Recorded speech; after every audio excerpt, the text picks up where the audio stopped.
హే everyone, ఈరోజు మనం Ircon international limited stock యొక్క టెక్నికల్ అనాలిసిస్ అయితే చేయబోతున్నాం. Like stock trend and support resistance, volume and entry levels గురించి అయితే డిస్కస్ అయితే చేద్దాం. సో ఇక ఎవరైనా మన ఛానల్ని కనుక ఫస్ట్ టైం విజిట్ చేస్తే ఆర్ ఈ వీడియోని కనుక చూస్తూ ఉంటే మీకు కనుక ఈ వీడియో యూస్ఫుల్గా అనిపిస్తే తప్పకుండా లైక్ చేయండి.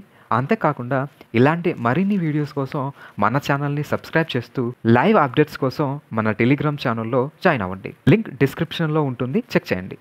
ఇక ఈ స్టాక్ యొక్క daily chart and 50-day moving average కనుక క్లియర్గా అబ్జర్వ్ చేస్తే 50-day ఈఎంఏ బిలో అయితే స్టాక్ ట్రేడ్ అవ్వడాన్ని మనకు క్లియర్గా కనిపిస్తుంది.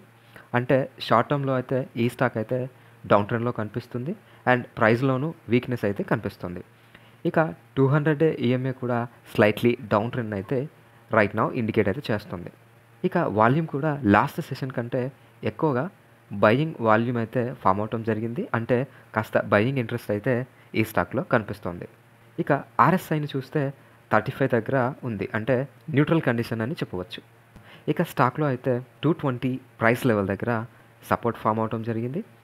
సో ఈ లెవెల్ దగ్గర స్టేబుల్గా ఉంటే ఫ్రెష్ ఎంట్రీస్ అయితే తీసుకోవడానికి అవకాశం ఉంటుంది. ఇక మంచి మొమెంటం రావాలంటే 261 ప్రైస్ లెవెల్ దగ్గర అయితే ఒక స్ట్రాంగ్ రెసిస్టెన్స్ అయితే ఫామ్ అయింది. ఇక ఈ లెవెల్ని బ్రేక్ చేస్తే మంచి మూమెంట్ అయితే వచ్చే అవకాశం కనిపిస్తుంది. అలా కాకుండా ఇఫ్ ఈ స్టాక్ కనుక ఈ సపోర్ట్ బ్రేక్ చేస్తే మరింత డిక్లైన్ అయితే అవ్వచ్చు. సో ఈ రెసిస్టెన్స్ లెవెల్ని క్లోజ్గా మానిటర్ చేయడం అవసరం. Thanks for watching stock market Telugu. Remember to always use proper risk management and trade with caution.